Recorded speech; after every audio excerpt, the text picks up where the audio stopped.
There is, or was, yesterday, a fascinating post at a blog called Legal Insurrection. The headline of the post is, "We just witnessed the media's test run to re-elect Barack Obama." If Republicans want to know exactly what not to do to win in 2012 and follow advice similar to that offered by David Frum as to why Sarah Palin should stop talking now about the false accusations that she was responsible for the Tucson shooting. David Frum said there's no one left in America that would blame her. Well, really, two polls show otherwise. CNN poll showing 35% of all people, 56 Democrats, 34 independents, believe Palin has a great deal or moderate amount of responsibility for the shooting. A public policy polling poll reflects that 26% of all people, 45% Democrats, 22% independents, believe Palin bears at least some responsibility for the shooting. Those are big numbers, considering that there's no evidence as of this date that Jared Loughner ever even saw the Palin electoral target map, which put Palin at the center of attacks over the shooting.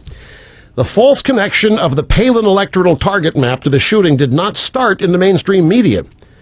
As I have documented, the false connection started with bloggers at Daily Cause and Think Progress using Twitter to push the issue into the mainstream media within hours of the shooting with the help of their followers.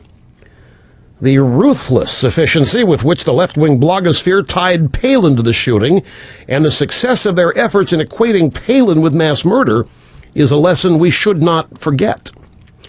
The Democrats and their mainstream media supporters were put back on their heels in 2010, and they're regrouping. And if regrouping requires falsely accusing a major Republican figure of complicity in mass murder and then amplifying that false accusation for several days in the face of contrary evidence, they'll do it. But it didn't stop for the accusation. When Palin tried to defend herself, she was savaged again in the mainstream media. Palin supposedly didn't issue a statement soon enough, or she issued it too soon. She was accused of using the term blood libel improperly by people who had used the term themselves in less dire circumstances. She was making it all about her. Her tone wasn't right. She didn't really feel what she was saying, so on and so on. Having created a false narrative of Palin's responsibility for the shooting, the mainstream media tried to deprive Palin of the ability to defend herself against the charges. And unfortunately, some who supposedly are on our side have jumped on that bandwagon. And all the while, Barack Obama stood back for days and let his supporters in the media rip Palin apart, much as he left it to his supporters to go after the Clintons during the primary, only then to proclaim that we don't really know why Jared Loughner did what he did. And the media narrative was how wonderful Obama was, how he helped heal the nation. Any Republican, I want you to listen to this. This is from the Legal Insurrection blog. Any Republican or conservative or Tea Party supporter who dumps on Palin in any way over the Tucson shooting or her defense of herself should just stop talking now. This isn't about Palin.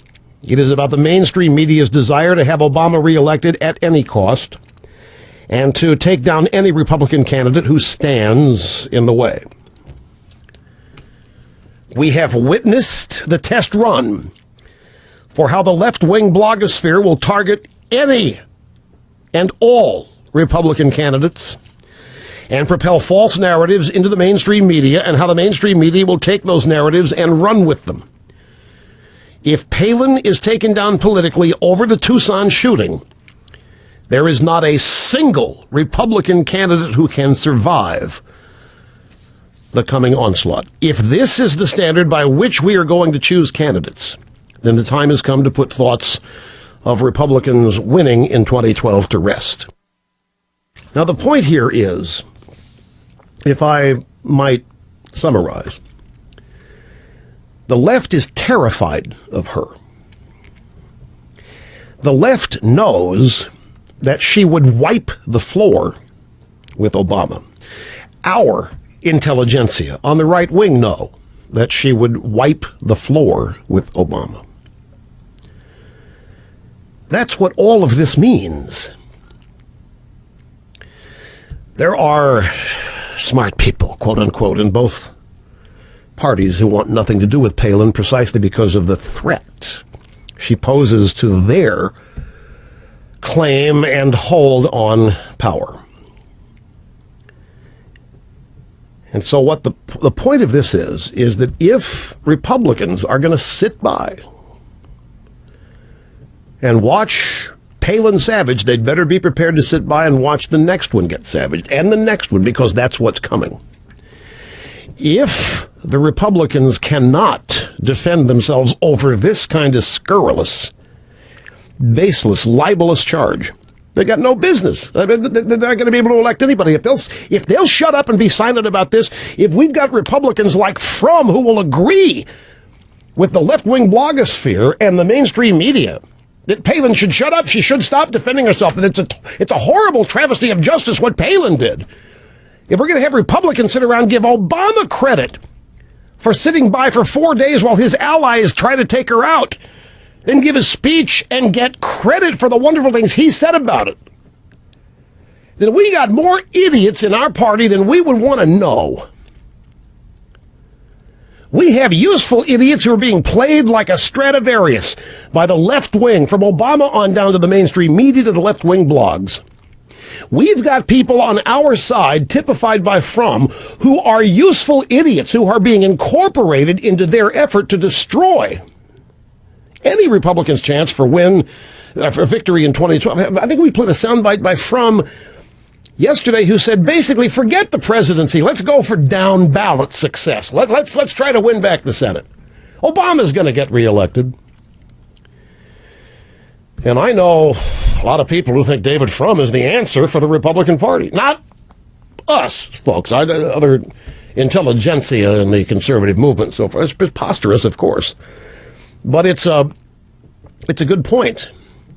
If all the others, name names like Huckabee, Romney, Palin, if all the others are going to sit around and watch this happen to their party by virtue of it happening to Palin, then they're just the next ones in line.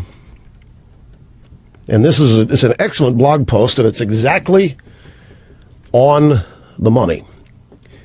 And this call for civility, they don't want us to be civil. They want us to be cowed. They want all of us to become Frumized. They want all of us to see the wisdom in saying that the Republicans are silly and defensive and maybe a little guilty in their own minds for even deigning to defend themselves on this scurrilous charge. They want us cowed. And look what happens to cows.